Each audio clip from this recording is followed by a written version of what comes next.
Hello friends, welcome to right direction. Right direction के YouTube channel के ऊपर आपका स्वागत है। My name is advocate miss Prajakta and आज का जो हमारा सेशन है उसमें हम क्रिमिनल लॉ के अंदर देख रहे हैं offences against human body. Okay, हमने पहला पार्ट जो है ऑफेंसेस अगेंस्ट ह्यूमन बॉडी को हमने कवर किया है और उसमें हमने कल्पेबल होमिसाइड एंड मर्डर इसको डिटेल में बात किया हुआ है। अब उसके बाद आज हम कुछ ऑफेंसेस देखेंगे under human body. So let us have a check on the same. Okay, चलिए तो पहले हम समझेंगे हर्ट एंड ग्रीवियस हर्ट इस टर्मिनोलॉजी को।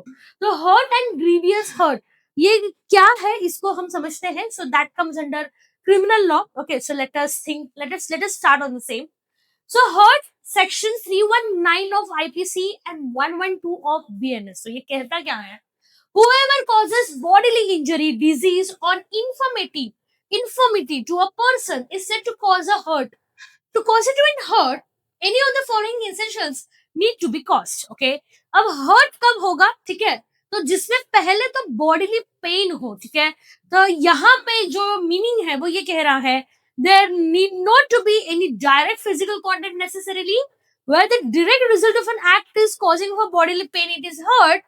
Whatever be the means employed to cause it. Okay, मतलब डायरेक्ट एप्लीकेशन भी चलेगा, इनडायरेक्ट एप्लीकेशन जैसे कि चेयर खींचना, वो खींचे गिरा देना या धक्का मारना या कुछ इंस्ट्रूमेंट लेके पुश पुल कर देना, तो ये सारी चीजें जो है वो बॉडीली पेन में जो है वो हम कंसिडर करेंगे। ठीक है, hurt is considered by causing bodily pain and not mental pain. तो यहाँ पे ब्रेकअप की बात नहीं हो रही है, यहाँ पे फिजिकल पेन जो है, बॉडीली पेन जो है उसकी बात हो रही है। दूसरा यहाँ पे बात करेंगे डिजीज को लेके। So person communicating a particular disease to another would be guilty of hurt. मान लीजिएगा कि मुझे कोविड हुआ है और फिर भी मैं ऑफलाइन में लेक्चर्स आके ले रही हूँ।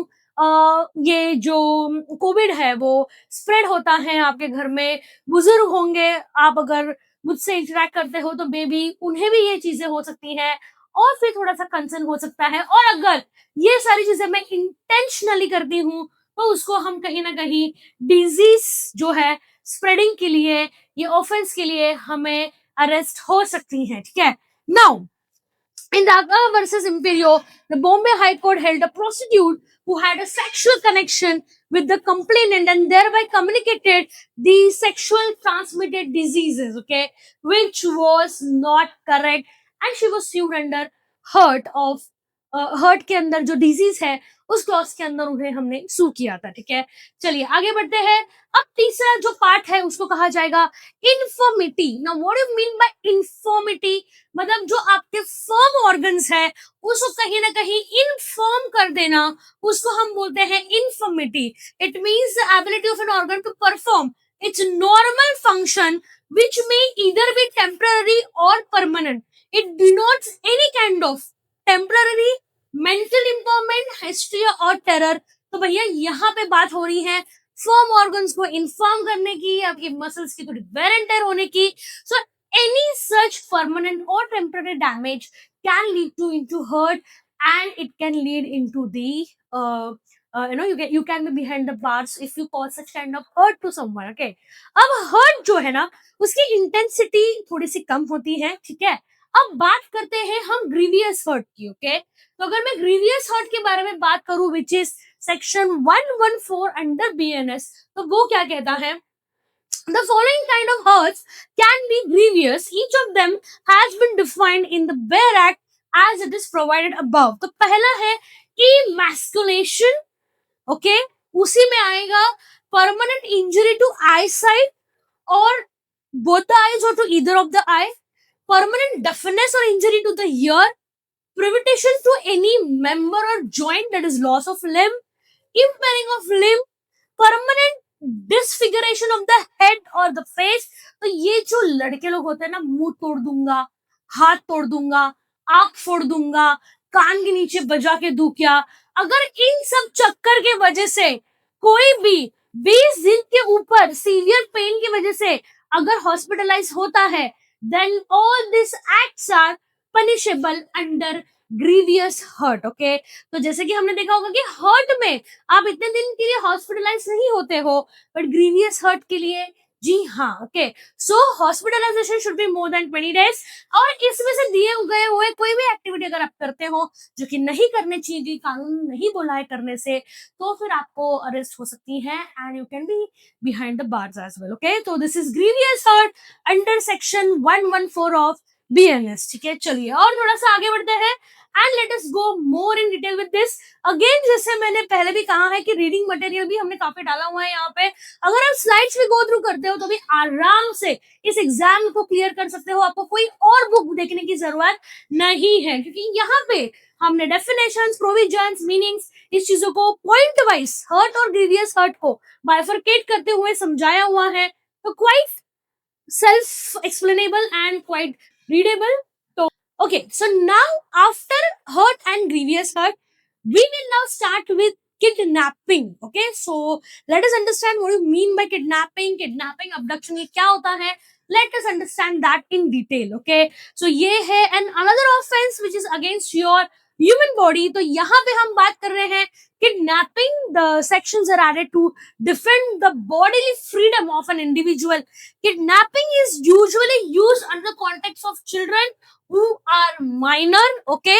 Abduction is generally used in the context of adult, okay. So kids say child, kid, kidnapping, okay.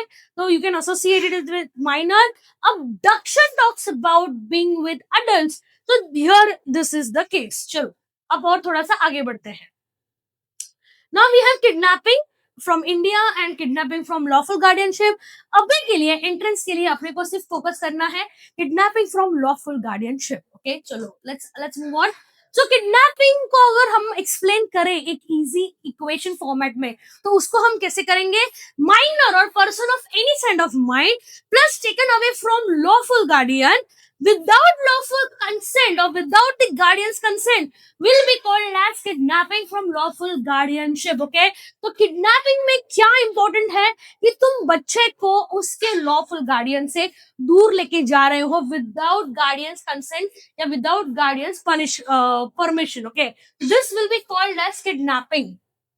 Now what do you mean by abduction? So using a force और यूजिंग अ डिसाइडफुल मीन्स. अब देखिए abduction जैसे कि adult के साथ है, तो अगर अब बच्चे को कैसा है कि हम चॉकलेट वॉकलेट देके फुसला के उसको प्यार से लेके आ सकते हैं, लोगों को शक भी नहीं होगा. पर अबडक्शन में ऐसा नहीं है. अगर आप अडल्ट से डील कर रहे हो तो खींचना पड़ेगा, छीनना पड़ेगा, उसको ये करना पड़ेगा, वो करना पड़ेगा. तो यहाँ पे यूजिंग फोर्स या यूजिंग डिसाइडफुल मीन्स, एंड जैसे कि किडनैपिंग में आप बच्चे को लेके जाते हो, वैसे ही अबडक्शन में भी you need to take a particular person from one place to another, that will be termed as abduction. चलिए इस चीज को और डिटेल में अच्छी तरीके से समझते हैं एक डिफरेंस बिटवीन के हेल्प से. ठीक है, क्विकली तुरंत एक असाइनमेंट कर लीजिएगा. यहाँ पे मैंने सेक्शंस डाले हैं आईपीसी के हिसाब से, आपको लेकिन सर्च करना पड़ेगा इस चीज को in the terms of I would say BNS. तो बीएनएस के हिसाब से क्या डेफिनेशन हो सकते हैं, इसके क्या सेक्शन नंबर्स हो सकते हैं, प्लीज इसको एक असाइनमेंट के तौर पे तुरंत गूगल पे जाके चेक कर लीजिएगा and you can note it down. Okay, चलिए नाउ किडनैपिंग के लिए एज ऑफ द विक्टिम क्या होनी चाहिए? जैसे मैंने पहले भी कहा है कि माइनर होने चाहिए, लेकिन a female kidnap should be under 18 and a male kidnap should be under 16. हाँ भैया, मेल का 18 नहीं है, मेल का जो ईयर है वो है 16. एंड अबडक्शन के लिए any female above 18 will be considered as an adult, तो वो अबडक्शन में आ गई. And any male above 16 would be considered as an adult, तो वो भी अबडक्शन में आ गया. ठीक है, चलिए आगे बढ़ते हैं. अब मीन्स माने कि तरीका. So in kidnapping the person is taken away और incited. The means of doing this is irrelevant to constitute the crime. In abduction, the force, decide or compulsion is used to take a person from a place. So means is again very important over this part. दूसरा है removal from a lawful guardianship. Here lawful guardian refers to a person who is legally authorized to take care of a minor or a person of unsound mind. For kidnapping, it is essential that the victim is taken away from the lawful guardian. तो भैया देखो, अगर हम means की बात करें kidnapping में, okay, so the person is taken away or enticed.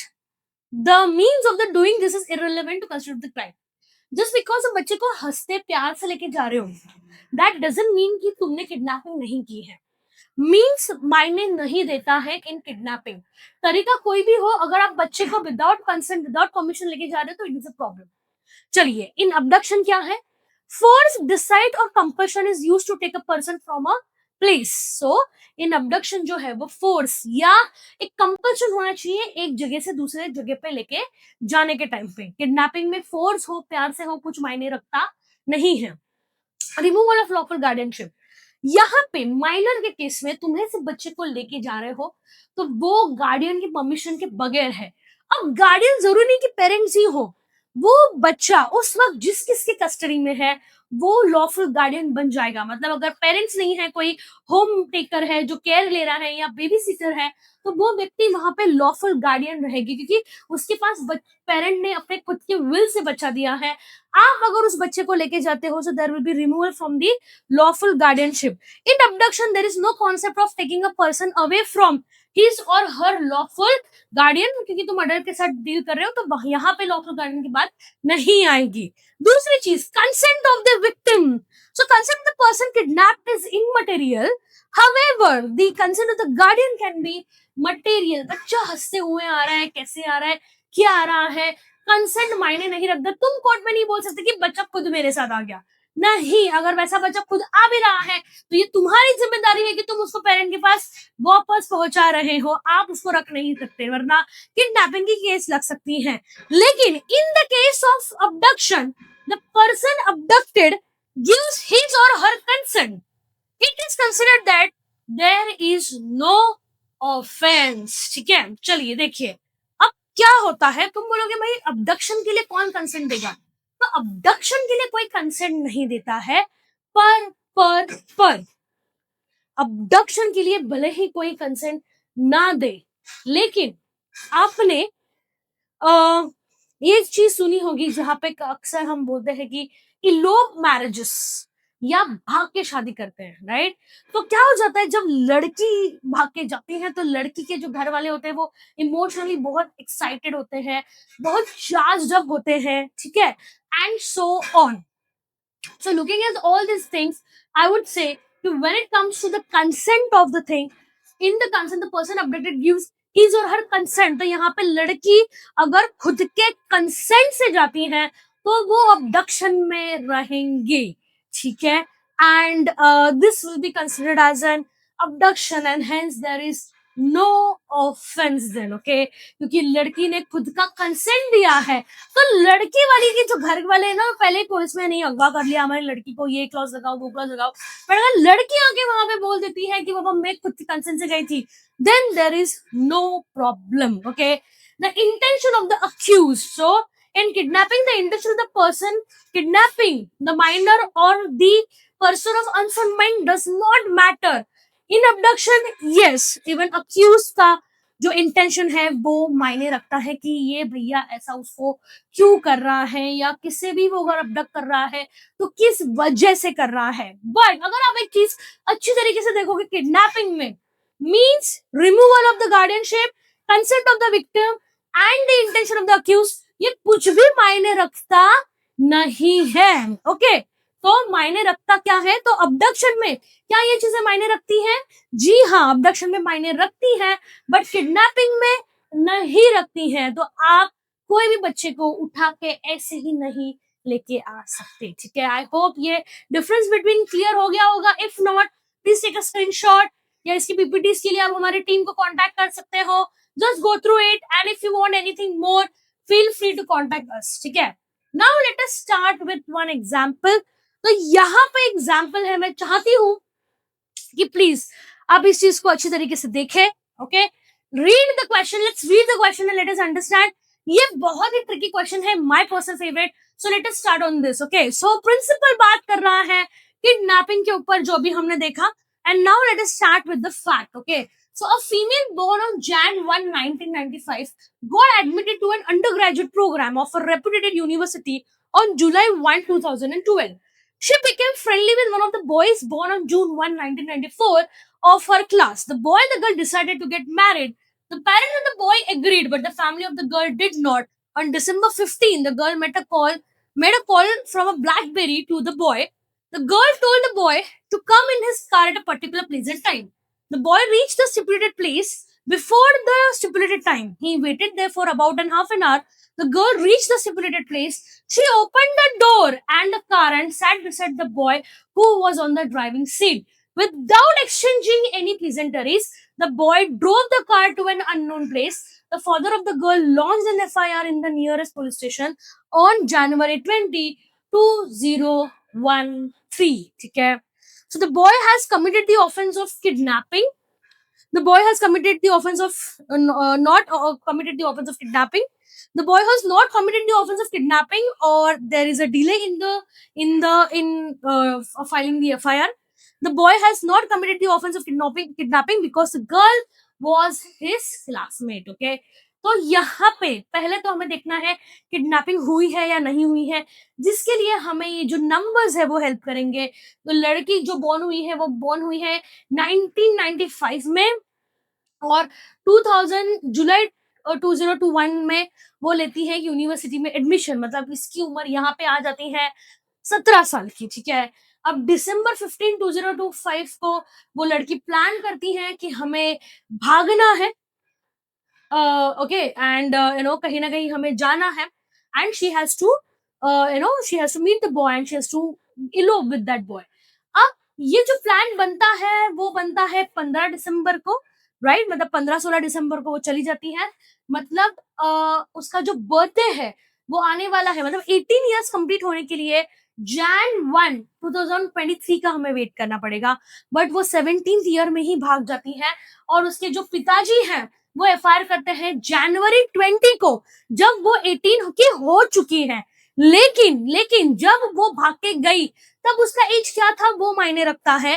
तब उसका एज था 17 and a half, which is nothing but a minor, and this case will lead to kidnapping. और kidnapping में means intention, जैसे कि हमने पढ़ा, कोई मायने नहीं रखता. So the correct answer would be A. Okay, अब ये किडनैपिंग हुई है कि नहीं हुई है ये तुम गेस वर्क नहीं कर सकते. ये नंबर्स जो है वो एवे ही नहीं दिए हैं, it has a hidden meaning behind it. तो एग्जाम में जब ऐसे क्वेश्चंस आएंगे तो थोड़ा सा ट्रिकी नहीं होना, अच्छे से याद रखना इस चीज को, एंड मेक श्योर कि आप करेक्ट आंसर दे रहे हो. ठीक है, फर्स्ट कैलकुलेट वेदर, पता कैसे चलेगा वो माइनर है कि नहीं है. So we have to calculate the age and then accordingly we can go on. Okay, चलिए आगे बढ़ते हैं. सो ऐसे सारे क्वेश्चंस है, I can just go through it. Now, there is something called as wrongful restraint and wrongful confinement. Okay, again and another offense against a human body. So, ये क्या कहलाता है? Wrongful restraint and wrongful confinement. So, let us focus on the same. Okay, wrongful restraint and wrongful confinement कहलाता है that any kind of obstruction or preventing someone or any person from proceeding in a direction in which he can go. So what do you mean by wrongful restraint? कि जहां पे आप एक व्यक्ति को किसी एक पर्टिकुलर जगह से जाने से रोक रहे हो, that is called as wrongful restraint. मतलब you have a ticket of Dadar and after showing it to TC, the TC is saying कि आप वहां नहीं जा सकते, आप डोंबिवली जाओ लेकिन आप दादर नहीं जाओगे. क्यों नहीं जा सकती मैं? अगर मेरे पास टिकट है और अगर मेरे कंसर्न नहीं है तो why I am not allowed to go to Dadar? तो इसको कहते हैं रॉन्गफुल रिस्ट्रेन. रिस्ट्रेन में कोई एक व्यक्ति है जो पर्टिकुलरली आपको एक डायरेक्शन से जाने से मना करता है. बट रॉन्गफुल कन्फाइनमेंट में क्या होता है कि कोई इंसान आपको 4 दीवारों के अंदर गलत तरीके से रखता है, तो उसको बोलते हैं रॉन्गफुल कन्फाइनमेंट. ओके, सो कन्फाइन करके रखना मतलब इम्प्रिजन में रखना या 4 दीवारों के अंदर रखना, उसको बोलते हैं wrongful confinement. Okay, now if I focus on this wrongful confinement, तो अगर कोई भी बिना किसी स्ट्रॉन्ग FIR के बेसिस के ऊपर अगर कोई किसी को जेल में उठा के रख देता है, तो जो नॉर्मल लोग हैं उनके लिए एक बहुत अच्छी सुविधा है, वो है रिट पिटिशन की. मैं चाहती हूँ कि रिट पिटिशन सुप्रीम कोर्ट के लिए और रिट पिटिशन हाई कोर्ट के लिए कौन से आर्टिकल के अंदर हम कर सकते हैं फाइल, ये आप प्लीज असाइनमेंट कर लीजिएगा. आपको थोड़ा सा डिटेल में जाके पढ़ना पड़ेगा, अगर हम उतना थोड़ा डिटेल में पढ़ेंगे तो it will be very helpful. So writ petition under high court and writ petition under supreme court, please आप इसको एक बार गो थ्रू कर लीजिएगा. अब अगर आपके किसी फ्रेंड को या किसी इंसान को बिना किसी प्रॉपर एविडेंस के कोई अगर इम्प्रिजनमेंट में डाल देता है, तो there is something called as habeas corpus. Okay, article 32 बात करता है हिबिस कॉर्पस के ऊपर। हिबिस कॉर्पस क्या कहलाता है? तो हिबिस कॉर्पस ये कहलाता है कि भैया यहाँ पे रिट पिटिशन हुई है, यहाँ पे आप किसी को गलत तरीके से नहीं रख सकते। शो द बॉडी, बॉडी को दिखाइए, उन्हें बाहर लाइए, प्रोसीडिंग शुरू कीजिए कि उन्हें अंदर क्यों रखा गया हुआ है। एंड देन द जज will take the call on the proceeding कि वेदर उनको अंदर रखना सही था या गलत था। और अगर कोई ठोस वजह नहीं होगी तो पुलिस के ऊपर इन्वेस्टिगेशन चार्ज होगा, एंड जिसको अरेस्ट किया हुआ है या कन्फाइन किया हुआ है उनको हम फ्री कर सकते हैं। ऐसे काफी बार हुआ है कश्मीर में कोई केसेस, इलेक्शंस के वक्त जो एमएलएस वगैरह थे उन्हें गलत तरीके से कन्फाइन करके रखा हुआ था। तो ये सारी चीजें जो है वो थोड़ी सी आपको क्या बोलते हैं ना, कोई केस स्टडी अगर आप पढ़ लोगे तो आपको और अच्छी अंडरस्टैंडिंग आ जाएगी। ठीक है, सो गलत तरीके से अगर आप किसी को पकड़ के रखते हो तो नहीं चलेगा। ओके, तो this is all about wrongful confinement and wrongful restraint. Okay, अगले लेक्चर में हम देखेंगे the last part of human body. Okay, that is offences against human body में। तो we will be going with the rape and we will be also understanding one more part that would be rash and negligent driving. Okay, तो ये दो sections को हम cover करेंगे and उसके बाद we will start with a very new topic that would be offenses against property. Okay, so till then stay connected, keep revising, पढ़ते रहिएगा। and इस बीच आपको कोई भी help लगे, so we as a team of advocate are there to help you in Thane, Dadar and Only. Thank you so much.